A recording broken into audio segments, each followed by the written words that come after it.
თქვენ უსმენთ სათემო რადიოს. ეს არის სივრცე, სადაც ვსაუბრობთ კულტურაზე, ხელოვნებაზე, სოციალურ და ჯანდაცვის გამოწვევებზე, ქალთა საკითხებზე, ეკონომიკასა და პოლიტიკაზე, ახალგაზრდულ ინიციატივებსა და სპორტზე. აქ ისმის დევნილ დახმა და მათი ისტორიები. ჩვენ ვსჯელობთ თქვენს ყოველდღიურობაზე, გიზიარებთ სიახლეებსა და პრობლემებს, ეძებთ გზებს უკეთესი მომავლისთვის. სათემო რადიო, ხმა, რომელიც თქვენ გეკუთვნით.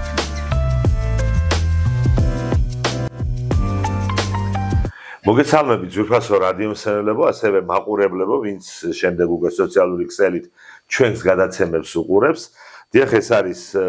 ხონის სათემო რადიო, სადაც ხონის თემის ხმა ისმის უკვე რამდენიმე თვეა. მე მინდა ძალიან დიდი მადლობა გადაუხადო პროექტის ხარდაჭერისათვის DVV International საქართველოს, სადაც ჩვენ ამ პროექტს უკვე რამდენიმე თვეა ვახორციელებთ. და ხონის სათემო განათლების ცენტრთან ერთად აქტიურად უკვე პოპულარული გახდა ჩვენი გადაცემები. პრაქტიკულად გვეზრდება მსმენელები, უფრო მეტი ადამიანი ნახულობს ჩვენს გადაცემებს, ისმენს ჩვენს რადიოს, ჩვენ არა მარტო ვისმინებით, გვიყურებენ კიდეც, იძლევა უკვე ამის ტექნოლოგიები, ამის საშუალებას და ჩვენ რადიოში განებირებული ყავს ხონელები, ძალიან კარგი სტუმრები, ძალიან კარგი ადამიანები და დღეს ის შემთხვევაა, როდესაც კიდევ ერთი კარგი ახალგაზრდა კაცი უნდა წარმოვადგინოთ თქვენ წინაშე. ხონელებსთან მას წარდგენა დიდად არ ჭირდება, მაგრამ მე მინდა რომ ვინც ხონს იქეთაც გვიყურებს და გვისმენს და ასეთი ძალიან ბევრია, წარმოვადგინო ბატონი ალიკო ვეკუა. ალიკო ვეკუა გახლავთ ხონის სასპორტო სკოლის ხელმძღვანელი. სპორტი და ჯანსაღი ცხოვრება არა თუ მხოლოდ ხონში, საერთოდ დედამიწაზე, სამყაროში უკვე არის ერთ-ერთი ყველაზე პრიორიტეტული და მნიშვნელოვანი ამბავი, განსაკუთრებით რეგიონებში, იმიტომ რომ ძალიან ხშირ შედეგებს მიღწევებს ჩვენ ქვეყანაში, სადაც ჩვენი ქვეყნის სახელს ასახელებენ ხოლმე და სპორტი ახლა უკვე ყველაზე მაღლა დგას ნამდვილად. როგორც წესია, ასეთი სპორტსმენები იბადებიან სოფლებში, რაიონებში, რეგიონებში. ჩვენ ამას ვუყურებთ ფეხბურთის მაგალითად, იგივე მამარდაშვილი ხონიდან მოგეხსენება და მისი ბაბუა ახლაც ხონში ცხოვრობს, როგორც ვიცი. იგივე ძალოსნობა, მძლეოსნობა, ჭიდაობა, ეს ტიპის სკოლა რეგიონებიდან მოდის ნამდვილად და ძალიან მნიშვნელოვანია მისი მხარდაჭერა და შექმნა. მე მინდა ბატონი ალიკო ვეკუა წარმოვადგინოთ ჯერ თქვენს წინაშე, თქვენს შესახებ მოგვიყევით, რა საქმიანობთ, რა საკეთებს და მე უნდა გითხოთ სასპორტო სკოლა, რა საკეთებს ამ წუთში და რა სახეობებია, რის განვითარებას უწყობთ ხელს. მოგესალმებით, უპირველეს ყოვლისა, მადლობა მინდა გითხრათ ამ შესაძლებლობებისთვის, სხვათა შორის პირველადა ვართ რადიოთი, ჩვენ რამოდენიმე ხნის წინ ვიყავით ტელევიზიაში, სადაც ესეც ზუსტად ესეთ ფორმატში იყო საუბარი, თუმცა რადიოში პირველად ვარ და ხონის სათემო განათლების ცენტრს და თვითონ მის წამყვანს თქვენ ბატონ დავით უღმესი მადლობა. დიდი მადლობა ბატონ ალიკო. წარმოვადგენ ამ გადაცემაში ხონის სასპორტო სკოლას, რომელსაც ძალიან დიდი ხნის ისტორია აქვს და არსებული არის 1937 წელს და მას შემდეგ იგი ყოველთვის იყო არა მარტო საქართველოს დამოუკიდებლობის ისტორიაში, არამედ საბჭოთა კავშირის დროსაც, სადაც რამოდენიმე წარმატებული სპორტსმენი აღუზრდია და თქვენ აღნიშნეთ, რომ სპორტი ამ ბოლო დროს ძალიან დიდი ყურადღების და განხილვის სფერო გახდა, სადაც იდება ინვესტიციები, შენდება ახალი ბაზები და ტალანტები, რომლებიც რეგიონებში არიან გაფანტულები და საბოლოო ჯამში ავსებენ და აკომპლექტებენ კიდევ სხვადასხვა სპორტის საქართველოს ნაკრების ბაზებს. ერთ-ერთი ასეთი 2 დღის წინ მოხდა ასეთი ევროპის ჩემპიონატზე ძალოსნობაში, სადაც აქ ამ დასახლების მცხოვრებმა ახალგაზრდა გოგონამ მარიამ გუგლიანმა არაერთი ხელ გამიგონია მისი სახელი აქედან. ვერცხლის მედალი, 3 ვერცხლი ატაცში, აკვრაში და ორჭიჭში და მინდა მიულოცო ხონის სასპორტო სკოლას, ამ დასახლებას და სრულიად საქართველოს აღნიშნული წარმატება და ყველა სპორტსმენი, რომელიც მონაწილეობას ღებულობს სხვადასხვა სპორტულ სახეობებში და საბოლოო ჯამში გააქვს კიდევაც საქართველოს სახელი სხვადასხვა ასე რომ ვთქვათ, ქვეყნის მასშტაბით. ერთგვარი სავიზიტო ბარათები არიან საქართველოს იგივე კვარაცხელია, იგივე გიორგი მამარდაშვილი ახსენეთ და ლაშა ტალახაძე და ძალიან ბევრი სხვადასხვა წარმატებული სპორტსმენი. ძალიან მნიშვნელოვანია თქვენ ახლა მე ეს არ ვიცოდი ახსენეთ 1937 წელს დაარსდა ხონშიო ეს სპორტის პირველი სკოლა ანუ ხო პირველად შეიძლება პრაქტიკულად საუკუნოვანი ისტორია ამ სკოლის, ალბათ 90 წლის იუბილეს გაისათიზეიმებს თუ როდისა 27-ში, ხო? რა არის ამ სკოლის ისტორია? პირველად ვინ იყო ამ სათავეებთან ხომ არიცით და აი რა სახეობები დაიწყო თავიდან და დღემდე როგორ მოხვედით? ჩვენთვის ესეთი ზუსტად დეტალურად ეს ჩანაწერები ჩვენ დაინტერესებული ვიყავით ამით და არქივში გვქონდა კიდევაც რამოდენიმე სამუშაო დღე ჩაგეგმილი. ზუსტად ესეთ დოკუმენტალურად არის შემორჩენილი ძველი ჩანაწერები და ბრძანებების წიგნები, თუმცა კონკრეტ ძალიან ბევრი ისეთი ინფორმაცია არის დაკარგული, რომელიც ძალიან საინტერესო იქნებოდა, როგორც ჩვენთვის არის ცნობილი. თვითონ საფეხბურთო კლუბი იმერეთი უსწრებს სასპორტო სკოლის დაარსებას 1 წლით, ეს არის 36-ში დაარსებული, როგორც ვიცით და 37-ში არის ეს ხონში საფეხბურთო კლუბი. ხონის საფეხბურთო კლუბი იმერეთ აი ცენტრალურ სტადიონზე რო თამაშობენ, აი 1 წლით არის ხონის სასპორტო სკოლაზე. თავდაპირველად, როგორც ვიცით, აი რამოდენიმე სახეობა იყო, ტანვარჯიში იყო სასპორტო სკოლაში თავისთავად ესე იგი სხვადასხვა შენობებში უწევდათ ისა და ეს მოქმედი სპორტსკოლა, რომელიც ახლა არის 99-ში არის აშენებული ეს სასპორტო სკოლა, რომელშიც ჩვენ ხა გვაქვს ბინა განთავსებული, სადაც მიმდინარეობს ვარჯიშები და გარდა ამისა, რამოდენიმე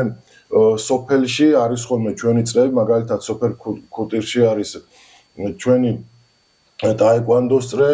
სოფელ გორჩი არის კიკბოქსინგის წრე და ანუ ეს სკოლა რამდენიმე აერთიანებს? გაერთიანება ეს როგორც აიპიან, ხო? კომპლექსური. ანუ ერთ შენობაში არა ხართ? არა, ერთ შენობაში არა ვართ, მაგალითად ჭადრაკის კლუბი ცალკე არის,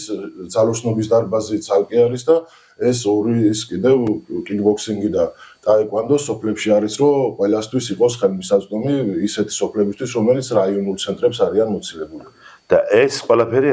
ერთიანდება სასპორტო სკოლაში, რომელსაც თქვენ ხელმძღვანელობთ. სასპორტო სკოლაში ერთიანდება, სულ არის 10 სექცია, გუნდური სახეობები და მათ შორის ინდივიდუალური სახეობები, სადაც 600-ზე მეტი ბავშვი გადის წვრთნებს, ასე რომ ვთქვათ და ღებულობს დაოსტატებას და შემდეგ ხდებიან სხვადასხვა ასაკობრივ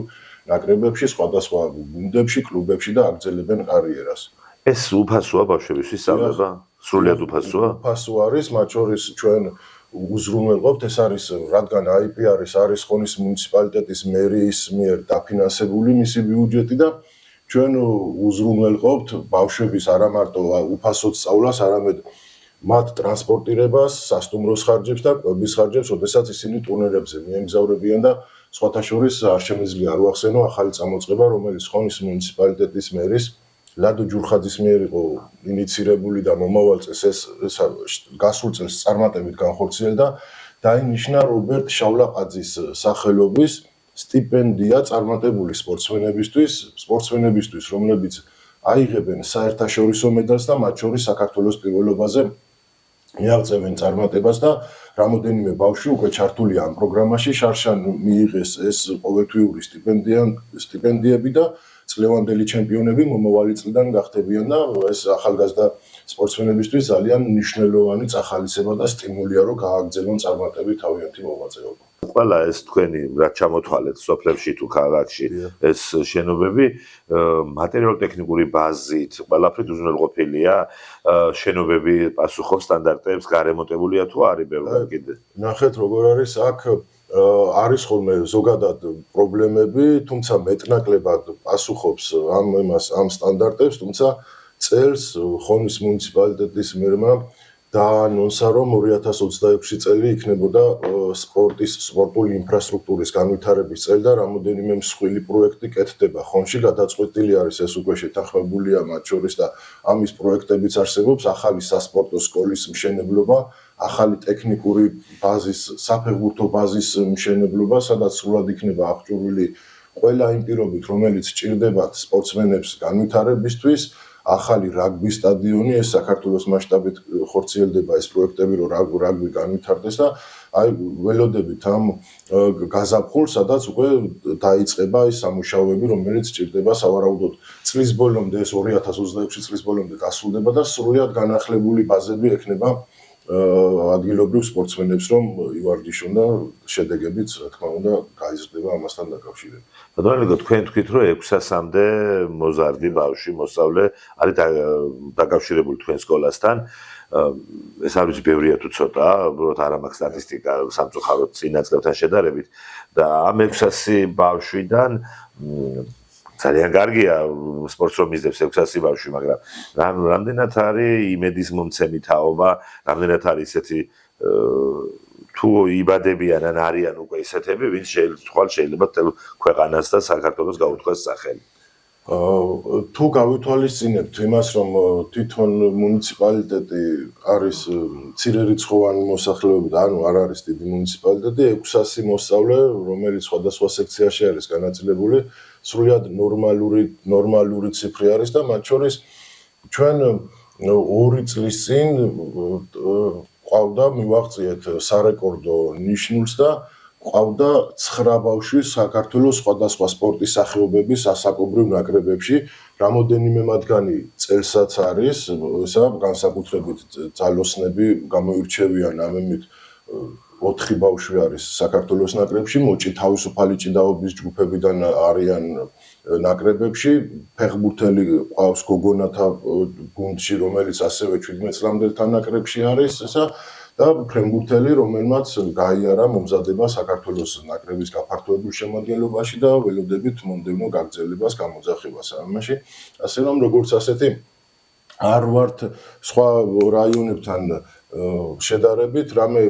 ჩამორჩენაში პირიქით პერიოდულად საქართველოს სხვადასხვა ნაკრების ბაზები ივსება ხონელი სპორტსმენებით. მე უნდა გითხო თქვენ ფრენბურთი ახსენეთ ახლა გუნდ ალუბლებზე გოგონათა ფრენბურთის გუნდი პირადად თქვენ გიკავშირდებათ როგორც ვიცი და თქვენ ჩამოყალიბეთ ეს გუნდი აი ამ ფრენბურთის გუნდზე გითხარით ვინ არიან ეს გოგონები და რა წარმატებას აღწევთ და როგორ დაარსდა მოგვიყევით ამის შესახებ ერთგვარად ეს ამ გადმოსახედიდან ერთგვარად შეიძლება იყოს დაუჯერებელი ამბავი იმიტომ რომ არასდროს იმ 10 წლიან ისტორიაში დაახლოებით რომ ვთქვით ხონის სასპორტო სკოლაზე არ ყოფილა საფრენბურთო გუნდი და ჩვენთან ტარდება ასეთი ტურნირი 8 მარტს არის ხოლმე ფინალი ქალთა ორგანიზაციები ღებულობენ მონაწილეობას რომელიც მერიის ორგანიზებით უკვე რამოდენიმე წელია ტარდება და ძალიან დიდი რეზონანსი აქვს ხოლმე ამ ტურნირებს ძალიან ბევრი მაყურებელი ყავს და ძალიან ისეთ დაძაბულ ფონზე მიმდინარეობს ეს სპორტული შეჯიბრებები მაგრამ ესა მოყვარულები დიახ ეს მოყვარულები არიან და აი ამ ტურნირის დამთავრების 2 წლის წინ ჩვენ ქალაქის ხელმძღვანელობამ თქვა რომ იქნებ მიგვეცა საშუალება ხონელი გოგონებისთვის რომ ჩართულიყვნენ ფრენბურთის წრეზე ეს იმ ეტაპზე ძალიან რთულად განსახორციელებელი ამბავი იყო იმიტომ რომ არავინ არ იძებნებოდა ხონში ვისაც ნათამაშები ქონდა ფრენბურთი თავის დროზე ან ქონდა მწვრთნელობის ლიცენზია და ჩაერთებოდა ამ პროცესში და გააკეთებდა ასე რომ ვთქვათ გუნდს და მე ვთხოვე მუნიციპალიტეტის მერს რომ მე გამოვუყოფ ამ ბავშვებს დროს, დარბას, ინვენტარს მივაქცევ ყურადღებას, ვიდრე გამოჩნდება ადამიანი, რომელსაც დავნიშნავთ და შემდეგ გააგრძელებს ის მუშაობას და დავიწყეთ ისე რომ ჩვენ არც წესები ვიცოდით, არც არავინ არ გვიცნობდა და ზოგადად აი ისეთი დამოკიდებულება გქონდა რომ ეს იყო რაღაც გართობის და რაღაც იმის დონეზე და მე თვითონაც ვფიქრობდი რომ ეს დროებითი ამბავი იყო და არანაირად არ ვიქნებოდი ცხოვრებისეულად დაკავშირებული ფრენბურთთან თუმცა შემდეგ ერთმა თამაშმა მომდევნო თამაშებმა ბრძოლამ გამარჯვებისთვის დამარცხების ძალიან სიმწარემ და შრომამ და ასე შემდეგ ნელ-ნელა დაგვიდნენ გვერდით რაღაც საერთაშორისო ტურნირებზე მივიღეთ ეს მონაწილეობა და დღეობით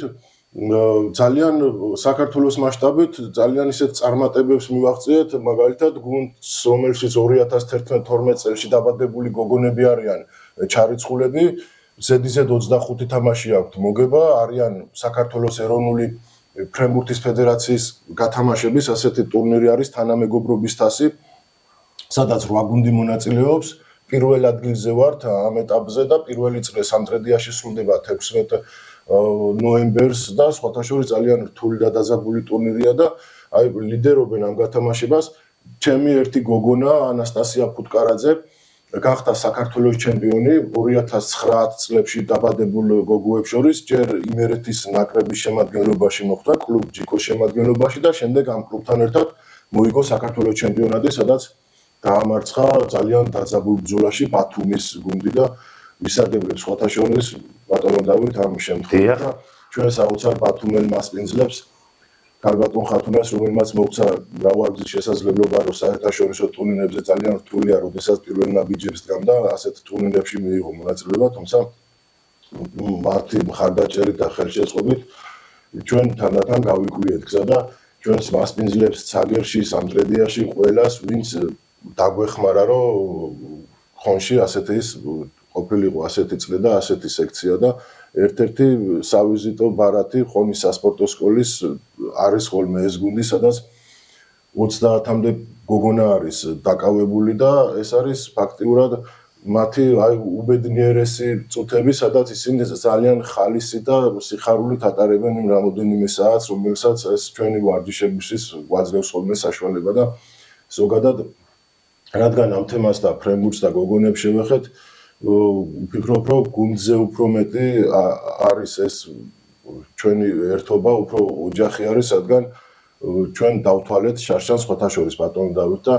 32 დღე გქონდა ბავშვებთან ერთად ნაცხოვრები, როცა ჩვენ წავედით ტურნირებზე და სასტუმროებში დავრჩით, გავაკეთეთ სპორტული შეკრებები და ასე შემდეგ და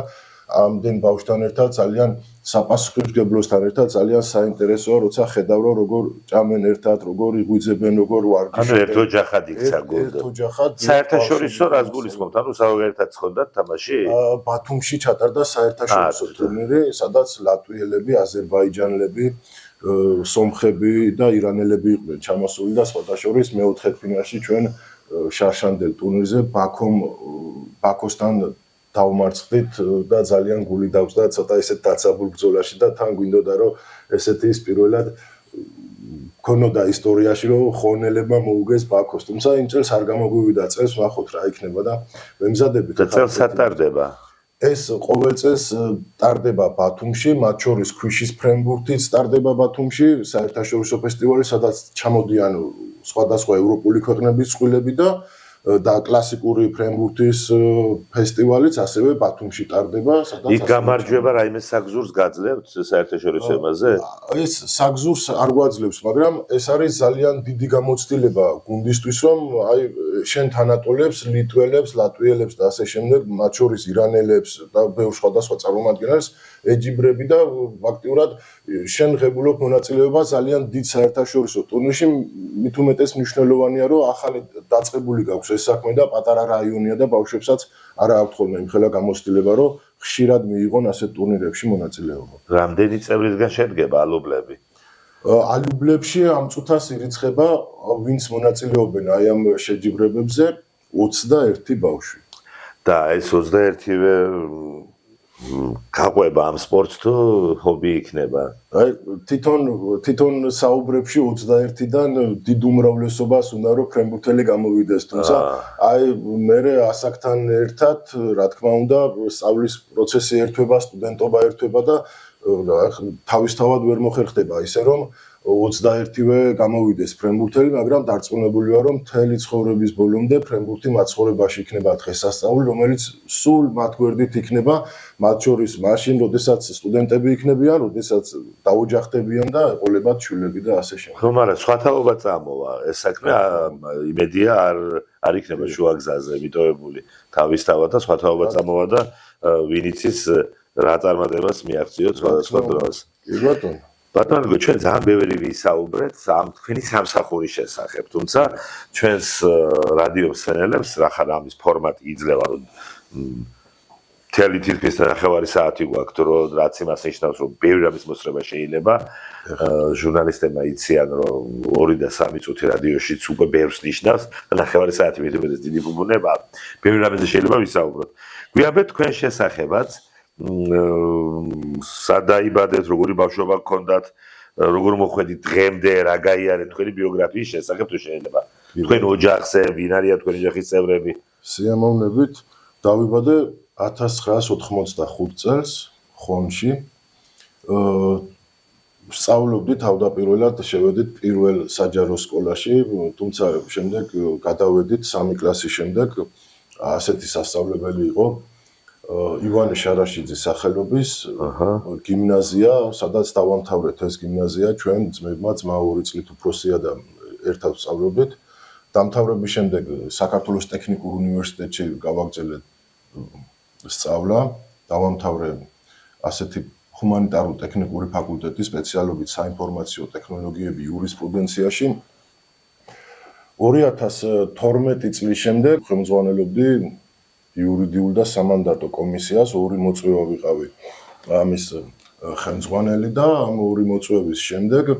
ხელმძღვანელობის თხოვნით გადავედით ხონის სასპორტო სკოლაში, სადაც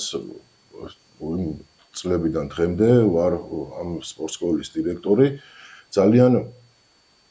რთული წლები იყო ჩვენი ბავშვობის წლები, სამოქალაქო ომები,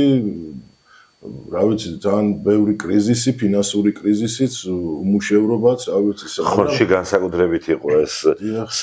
შიდა დაპირისპირება სამეგრელოსთან, აქედან, აი მაინც 90-იან წლები ძალიან მტკივნეული იყო. თქვენ მაშინ ძალიან პატარა იქნებოდით, მაგრამ ალბათ გარკვეული დაღი დაასვა. კი ბატონო. ძალიან რთული პერიოდი იყო, თუმცა ჩვენ ვახერხებდით, რომ გქონოდა მეტნაკლებად მხიარული და ფერადი ბავშვობა და სხვათა შორის, რომ ბატონო დავით, ხა ვადარებთ ხოლმე ჩვენ ამ ჩვენი ბავშვობას და იმ პერიოდს და აბსოლუტურად განსხვავებული ბავშვობა იყო იმ განხრით, რომ დღეს ბავშვების ძირითადი დრო და მთელი გონებრივი რესურსის თითქმის დაიკავა გაჯეტებმა და ინტერნეტ მოწყობილობებმა და ჩვენ უფრო ახლოს ვიყავით მდინარესთან, სეარულთან, რა ვიცი, ძალიან ბევრი რამე ვიყავით მათ შორის მოედანზეც ვათენებდით და ვაღამებდით ფეხბურთის თამაში მარტივად რო ვთქვა და ძალიან იმ კრიზისული წლების მიუხედავად ძალიან ფერადი ბავშვობა იყო და ძალიან ტკბილად გვაგონდება ხოლმე აი ეს განვლილი წლები. სტუდენტობის დამთავრების შემდეგ ჩვენ ჩავერთეთ რამოდენიმე მეგობართან ერთად, რომლებიც შემოქმედებითი პროცესით და ლექსების წერით იყვნენ დაკავებული. ქუთაისში, მწერალთა სახლში არსებობდა ასეთი ლიტერატურული გაერთიანება მარიოტა, სადაც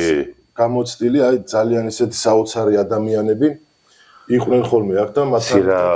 ყურაშვილი და ესეთი ნანა გასვიანი. მაგრამ შენ ამისი ძალიან პატარა ხარ, კაცო, მაგა. პირველი სტუდენტობის პირველი წლები მქონდა, მაშინ დავდიოდით და აი ეს იქ გამოცემა იყო ასეთი ლიტერატურული, ჯერ მარიოტა ერქვა, შემდეგ ია ასეთი დასახელების ჟურნალად გამოქვეყნდა, სადაც თანამედროვე მოქმედი ავტორების ლექსები იბეჭდებოდა და ჩვენ ამას ყოველდღიურ რეჟიმში ვეცნობოდით. თქვენ წერდით თვითონ? დიახ, წერდით ლექსებს და საინტერესოა. დიახ, ძალიან ესეთი ის იყო, რა ქვია, ისეთი წლები იყო, რომ აი შემოქმედებითად დატვირთული და არა, გამოცემული რაიმე თქვენ. რამოდენიმე ეს გამოიცა მწერალთა სახლის მხარდაჭერით, ერთი გამოიცა იმერეთში არსებული მწერლების ალმანახი, სადაც ჩემი რამოდენიმე ლექსიც არის შეტანილი და თბილისში საქართველოს მწერალთა კავშირმა გამოცა ასევე ასევე ალმანახი მერანი ასეთ დასახელები, სადაც იქაც არის დიახ ჩემი ლექსები შეტანილი, თუმცა რაღაც პერიოდის შემდეგ ჩამოვცილდით ჩვენ ამ შემოქმედებით საქმიანობას და ამ გადმოსახედიდან ძალიან აი ყოველთვის გენატრება ხოლმე ის შემოქმედებითი წვის პროცესი, როდესაც ჩართული იყავი ამ იმაში, თუმცა რატომღაც ასე მოიტანა ამ წლებმა და შემდეგ იყო წლები, რომლითაც სამსახურეობრივად ვიყავით დაკავებული პოლიტიკით, ასე რომ ვთქვა და აქედან გამომდინარე 8 წლიანი მოღვაწეობის შემდეგ მოხვდით სპორტში და სხვათა შორის ბატონო დავით რაღაცნაირად პოეზია და ფრენბურთი არ არის შორს ერთმანეთთან რო ვაკვირდები და ხო მინდოდა იცი მეკითხა თქვენ სერიოზული წარსული გაქვთ შემოქმედებითი ამას მე მოყვება პოლიტიკური ცხოვრების გაგრძელება და ახახად სპორტში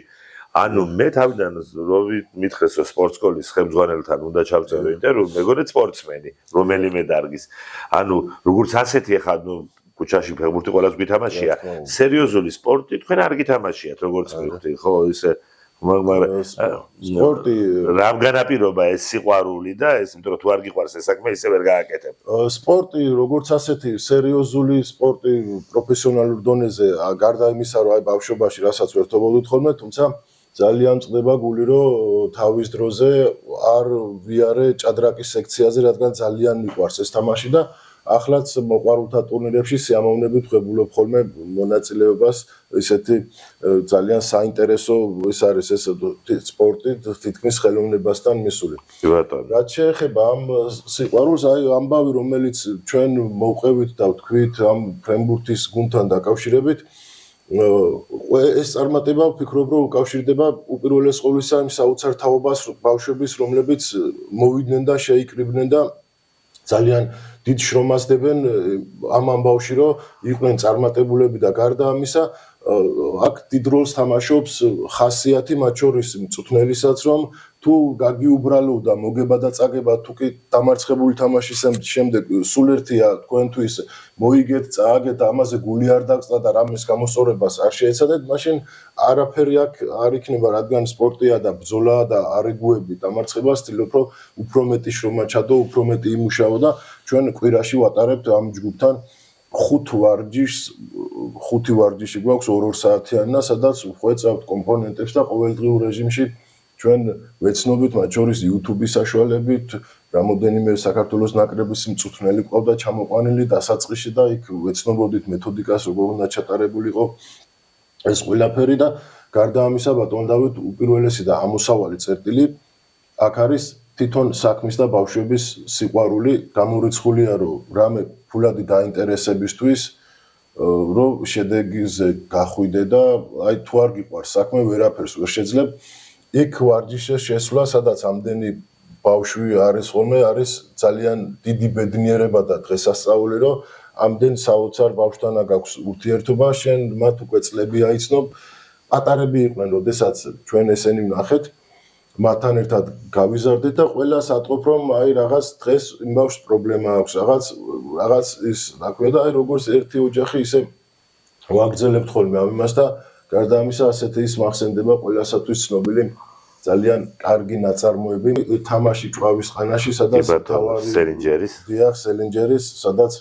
თავარი გმირი ამბობს რომ მუშაობს დამჭერად ანა არის ჭვავის საოცარი ადგილია რომ ბურთი არ გადაუორეთ ბავშვს არ გადაიჩეხოთ პრაქტიკულად მე მინდოდა თქვენც ის შემედარებინეთ იმ გმირს რომელიც თაობას ხა ეს რა თქმა უნდა ალეგორიულად ამიტოა ის სოფლიო დონის რომანი რომ ჩვენ ყველა უნდა ვიყოთ იმ ბურთის დამჭერები სადაც ბავშვები არ გადაიჩეხონ კლდეზე და პრაქტიკულად ეს არის სპორტი და ეს არის საქმე რომელსაც თქვენ აკეთებთ კარგია რომ ასე ხედავთ ამ ყველაფერს